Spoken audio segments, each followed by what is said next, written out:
Hello, friends. Hello again. Today, I really want to talk about finding yourself, making something a little bit different in this very strange atmosphere and period of quarantine. It seems to be like a whole, time of reevaluation anyway. So my challenge that I've set myself today is to somehow teach you a life class that's drawing from the model without a model and on camera and with a table and with kind of nothing. So I'm sort of making some as much as I can out of nothing. But I think, difficult situations can turn into actually a great positive, okay? And that's what I'm trying to do. So when you come to the life class every week, or, whether you're intermediate or beginners or advanced, it's very easy to slip into a kind of same old, you're doing the same thing every time. I'm not blaming you in any way, actually, because I do it just the same myself. You evolve a style. It takes years to evolve that style and turn into who you are as an artist. But it's quite frightening and quite easy to get a bit tired of yourself. So my purpose today is actually to try and drift you into something new in a very unchallenging way. So I've got like a group of images here that I've kind of just collected from the internet. I've got many books. I've just taken photographs of them. Sorry, you probably can't see. That's actually a picture of a Degas nude. I think if you're a beginner, there's no harm whatsoever in just simply transcribing it, copying it. You can learn heaps by simply copying from the masters. That's a very common practice with great artists. They used to go to the National Gallery, find an old master and copy from it. There's no harm in that. There's no shame in it. There's no harm in it. But I think if you're more intermediate, more advanced, that could get a bit dry. And that's not the purpose of what I want to do, especially if you're an intermediate or more advanced drawer. Yesterday I was experimenting with this image. This is by Eric Gill. I don't know if you can see it. It's a sort of white line nude drawing on a very black surface. And then I started translating that into a completely different drawing. Do you see what I mean? I have to say I'm guilty. That's kind of almost what I do anyway. This is an example of my sketchbook. I will draw people on these kind of pre-prepped surfaces. Okay, so that's very common practice for me. Yes, that's right. So what I might do now is go through my materials that I have with me. Sorry, I'm standing now. Can you see? Right, I'm standing. I have a selection of oil pastels here. I have many more. I don't know if the camera can see. They're Sennelier oil pastels. You can get that from Cornelison's in London. You can get that from probably Cat Art in London. Many art shops stock them. I also have an oil bar. That's Sennelier as well. I also have, this is a real hodgepodge of stuff that I have. Unison pastels. I have a felt pen. I have pencils. I also have a sort of italic pen that I've been experimenting. I hated using it. It didn't quite work. But, I'm taking myself through the same journey. This is not going to be what I normally do either. I've got a stick of graphite here, okay? You may feel a bit overwhelmed by this in terms of, I don't want to put you under any pressure to buy all of this. But really, look at what you have. Look at what you have in your collection. I have a big bottle of Chinese ink here from Guanghua Bookshop in Soho. I have a reed pen. I have some Chinese brushes as well. I have a selection of Chinese brushes. I have some tea bags here that I've sort of stewed. I don't know if you can see, I've sort of stewed in some water. That's my ink, that's my Chinese ink. And then I've got these two rather nice little bottles of ink. I can't quite pronounce it, but I got those, any coloured ink. This is a coloured ink from Cornelison's. I've got a yellow and I've got a brown. And I've also got some glue, which I might show you a little bit later. So that's sort of basically all the materials. I've also got some bits of newspaper, bits of Chinese newspaper, which I could work over a collage. So the next step, actually maybe the first step, is actually to set up your table. Get all the media that you can think of out, because it might not just come to you immediately. Having all the stuff on the table in front of you, having the images that you've been slowly collecting in front of you, having everything set out, then you're ready to begin, okay? So these ones, I'll just show you what I was doing. I had such fun yesterday, actually. These ones here. This was just like a combination of this ink and a bit of tea bag, I think, and there's a tiny bit of coffee in there as well. That's quite an attractive surface. I can't stress this enough. Actually having an attractive surface to work on makes a huge difference. Okay, I'm going to share my mistake. I just picked up a rotten old piece of paper here and thought I could do an Egon Schiele drawing. Hate it. There you go. I'm sharing something I don't particularly like. I don't think it works. I didn't think about the surface. I didn't quite think it through. So there you go. I'm going to share my learning with you. Okay, so I'm going to, what should I do? Maybe I should show you how to actually prep one of those surfaces. I'll take you through what I did. Let's do that first. So I'll prep a surface. So I've got some tea. What shall I do? So I've got my lovely big Chinese brushes. If you don't have a Chinese brush, don't worry. I've got, yes, this one, it's a sort of soft, so this is actually a Chinese brush as well, but you could get the same as that from Cornelison's or a Western art shop. Yes, I've also got, sorry, I forgot about this. I've also got some old strips of paper that I sort of pre-painted with the remnants of my palette. So that's a bit unfair to give that to you because it's unlikely that you're going to be able to go through all that faff. But I collect surfaces and that's part of my collection. I might do one of those a little bit later. In fact, I can show you, I think, what I did with that. Where is that one? Yeah, here we go. So that's what I did. That's what I did with that one, okay? And so what I was doing, sorry, I'm not being clear. So I used this, can you see, the Egon Schiele drawing, and I translated it. Can you see? Can you see both of them? I translated it into that. So that's a completely different thing. So I'm almost using this as the life model and then translating it into this, okay? It's not my best. The main thing is that you learn and you're sharing this with me. Taking the brush, let's see if we can make a sort of, I'm thinking of a sort of tea. So this is just sort of, I don't know if you can see, sort of stewed tea bags that I've added some boiling water to it, so it's quite condensed. And then I think I might just add a tiny little smidgen, didn't really work, I'll use my finger, tiny smidgen of ink, tiny smidgen of this. That's quite nice, isn't it? And then there's brown, this sort of sepia, tiny bit of brown. And I quite like a really wet brush, okay? So, just literally casting the brush across. In fact, I was sort of as random as that, okay? And that's, that will, when it dries, will be quite a nice, it's that thing about having the very threatening white surface that's empty and hard and in some ways unyielding. So it's that thing of getting rid of that sort of intimidating white surface and getting something that invites you in. Okay, so there you go. You've got I think actually this one that I did was slightly nicer. And then another thing that I did, which I think is a whole new spectrum, a whole new world, which I'm very tempted to use, are these. Okay, so I then put a bit of collage, a bit of Chinese newspaper on it. That's very much the same as my sketchbook. I don't know if I can find one. Yeah, there you go. Find one quickly enough. Sorry, she's marked out the pages and now she can't find them. Yeah, I mean this is a collaged picture. That's a collaged picture. So I've done a collage underneath it and done a drawing over the top. Okay.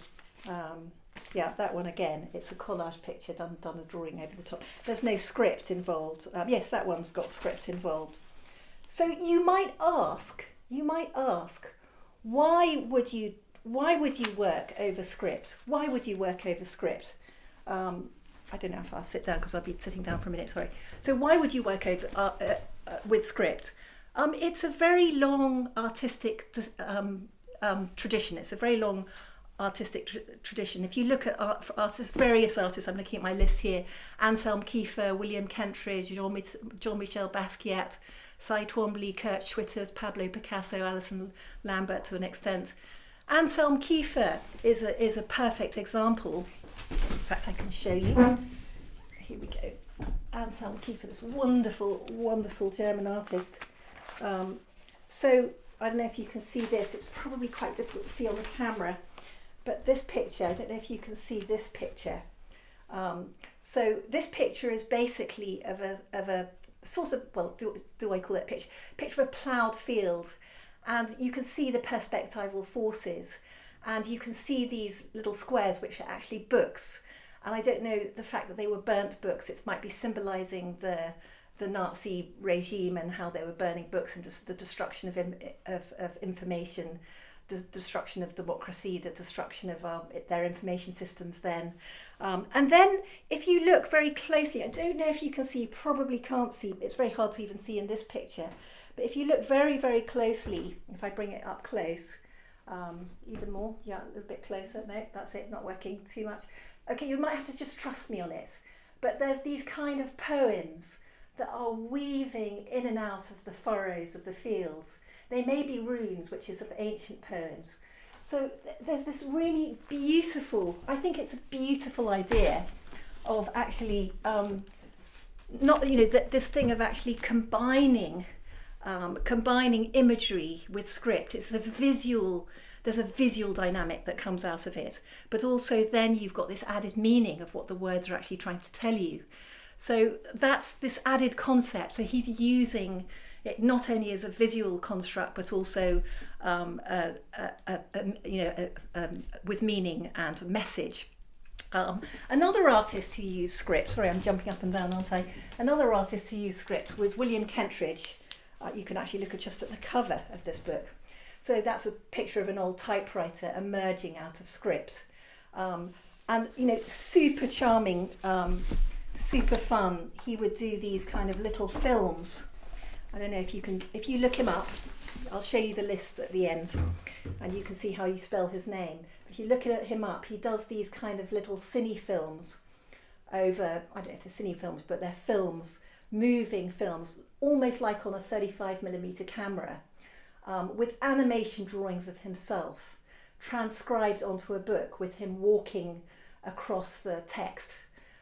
So, I don't know to what extent, I haven't quite figured that out yet. That's my lack of my ignorance.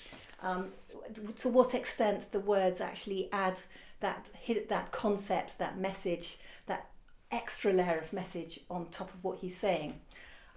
So quite a few, and then you have. Let me see if we can find some more. Where's my pile disappeared to? Okay. I think I've lost my pile. Doesn't matter. Oh yes, that looks like it. Yes, you've got Kurt Schwitters, 1920. So that's a much earlier example. So 1920, this was done roughly. I don't know if you can see it. It's just a print from the internet, so it's not very good quality image. Look him up, Kurt Schwitters. That's how you spell his name. So he would do more abstract things, not necessarily drawings over text, but more abstract things. Then you've got Pablo Picasso. You've got Cy Twombly, who does these kind of really, these really sort of emotional, the language, and it's a sort of almost like a badass writing, but also quite emotional with his, combined with areas of subtlety and space. And I'm not quite sure, I was never quite sure what the messages were. That's my ignorance. Jean-Michel Basquiat is also another case in question where he would combine visual imagery, actually quite figurative visual imagery sometimes, with graffiti. So you can have a look at him. So lots and lots of artists have done it. That's just an answer to a question as to whether you've done that, whether you've done that before. So yes, actually here I can't resist telling you this. This is from the Galleria Castelnuovo from the internet. Twombly gives shape to the silent space that exists between the words. Okay, Twombly redraws on the surface of his works the word and the text, especially that which is fragmented, illustrating ancient poetry, is integrated into the surface of his work. So that's on Cy Twombly. So there's a lot. It's not just a silly thing to do. It's actually quite a lot of fun and quite worthwhile. Yes, another one. Let's see if I can find my example. Yeah. No. So much on my table. Sorry. No, never mind. That's another one of actually sort of badass writing over an image. Okay, let's do it. We could actually do it now. We've gone through the materials. So which one should we do? Let's see what happens. Let's take this one again, shall we? Let's take this one again. And I think now I might do. So I'm taking again the same image of Eric Gill, and making. I think I could even keep some of. Let's keep some of this brown, and go into ink. Yeah, I haven't shown you how to make the collage yet. I'll do that as well. Go into the ink. So sorry, I'm not explaining. So you've got some neat ink. Okay, neat ink, it's unpolluted with any water. That's the ink, Chinese ink, neat ink there. I've got some fresh water, sorry, it was completely clear in this bowl, completely fresh water. And now I'm combining it into a sort of wash. So what I'm looking for, I don't normally do this so often now, but what I'm looking for is a sort of nice translucent, sorry, this is on script, which is not so easy, a nice translucent sort of brush stroke. Now, looking at this sort of Degas, what's the flow? What's the flow of this body? It's sort of going that way, isn't it?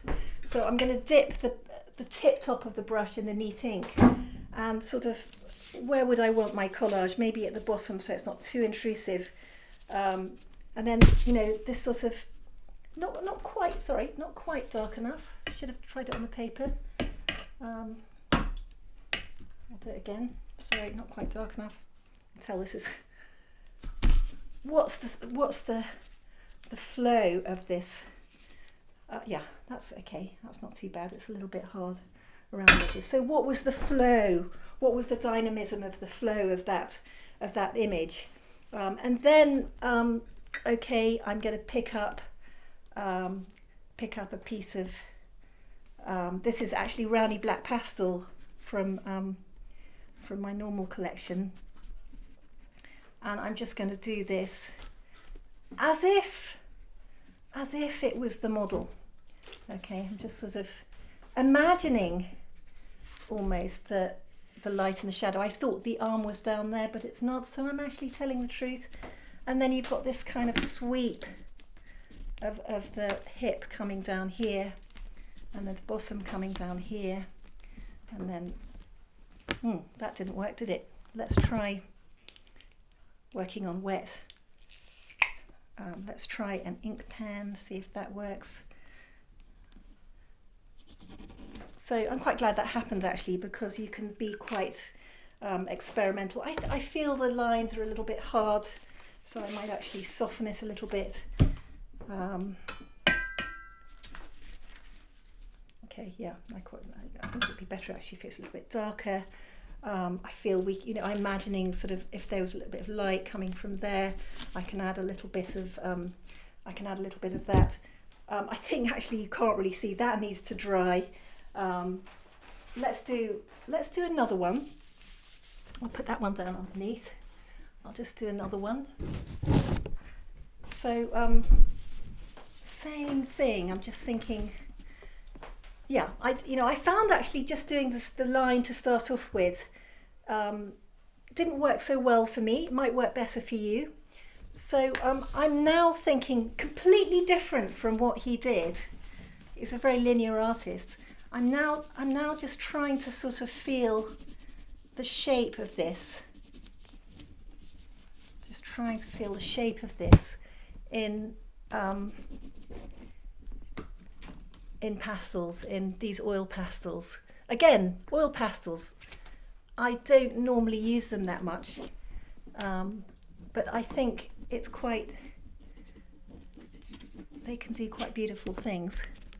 Yeah, here's a black. Hopefully that's a black. Yeah. So I'm just trying to create a sense of where would the light be from. I'm just kind of almost fabricating that. Actually, I'm just kind of trying to imagine, trying to get a feeling of this body, how it might have been. Trying to imagine that I'm kind of there, sort of building things up, and then coming in. Line, something that's quite nice when you're drawing line is, you can do line that's sort of. I'm actually just looking at the model only a little bit now, and not lifting the line. That's another thing, is you can actually just keep drawing without actually lifting the line.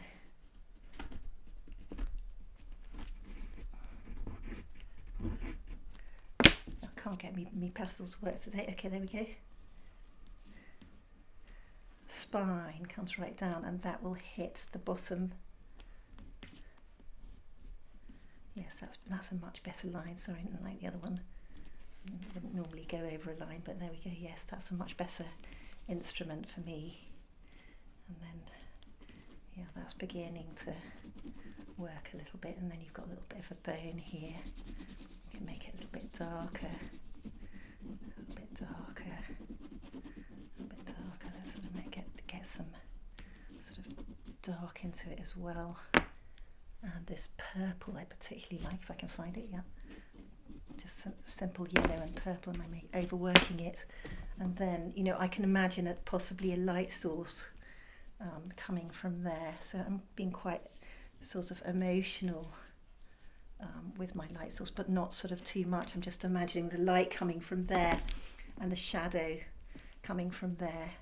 So you can see how it's a completely different drawing. It's beginning to emerge as a completely different drawing. I could go on, couldn't I? That's a dry one. No, I don't want to mix the species of pastels. A completely different drawing from the original. So almost using this as the model and translating this into here. So when we do the mark making, sometimes the dry pastels, it doesn't work so well over PVA because it's a very water-based glue. It just doesn't adhere. So I thought actually it'd be quite good to make a kind of flour glue, and then it adheres and the texture works a little bit better. So with collage, a lot of it is about, this is another way of doing it. A lot of it is about crossing borders. Let's do a bit of pastel. This is what I normally do actually, so no excuses here. So a lot of it is about crossing the borders in and beyond the collage. That's a sort of slightly lighter one. I'm seeing what happens. So I'm just thinking, that one, yes. So just feeling my way into this drawing, imagining what it was like in the very, very first instant. And now, that all too important line, the three-dimensionality of the line. Which line is in, this is what Eric Gill is about. Sort of which line is in front of which line. Which shadow is in front of which shadow. Okay. So here we go. So just simply using this drawing as the model. Yeah, and so quick, isn't it, actually? It's like a quick drawing. I'm not being as careful as I probably should. You know, I'm not giving it as much soul as I probably would as on my own. But you need to do it with as much soul as you possibly can. Yeah, I don't mind that one, actually. I think that one's worked a little bit better. So, and you can see how it sort of crosses the collage. I don't know if the collage is necessary, it works, but somehow I kind of like the bit that's sitting in the collage. And this crossing of borders can be quite interesting, I think. It's really nice with reed pen as well. It works with reed pen. Some people are really good at it. Some people, it's each to his own. Okay, finally, sorry, nearly there. Promised myself I would do this. So to make this glue, I'm putting about a tablespoon. Sorry, I'm not a measurer when I cook. About a tablespoon of depends how much you want, of flour in there. And now I'm just going to leave the room a minute. I've got a half-boiled kettle, and I'll just go and get the kettle, and you can see how much I'm adding.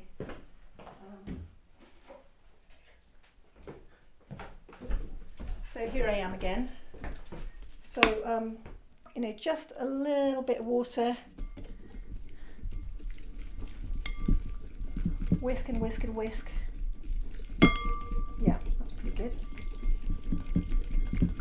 And you know, if you want exact amounts, I would start with one huge tablespoon, bigger tablespoonful of flour, one bigger tablespoonful of water. And if you think it's too thick, you can add some water. If you think it's too thin, you can add some flour if you want to. It doesn't have to be a big exact science. So I'm going to I normally quite like to let it cool, okay? Just like a cookery program, I've made some earlier. Okay, I've got now a pre-prepped piece of drawing paper with possibly some tea and some ink on it. I've got some old Chinese newspaper that actually is quite old, so it's got that kind of I don't know why I love Chinese newspaper, it's just that sort of, it makes the script sort of less distracting and more abstract for me. And then the brush, yes, I've got just a normal, can be any brush. Get my pre-prep glue, and I like to put it on the back. And then where would I want it? This is probably a life drawing, so it's not going to be landscape, is it? It's going to be this way. Would I like it, you know, position it there? Okay, also put a little bit of glue actually on the paper itself. Which side did I? Yeah, there you go. And then really kind of stick it down. Okay, so there you go. And also the script is now going that way, which could be quite nice. As you know, it can all be a bit too much. You could have it going all the same way, but that's basically it. So the thing is don't make it into a terrifying thing. You're alone. The other students are not there. And going back to what I really, really want you to do is to find yourself. Find something different, okay? No one can see what you're doing, okay? There's no one judging you. There's no one watching you. See if you can, I've really exposed myself here. I'm not really happy with any of these drawings as an artist, but, I'm taking the journey with you. So see if you can find something different, okay? And really important is don't forget to enjoy it, okay? All right, friends, thank you.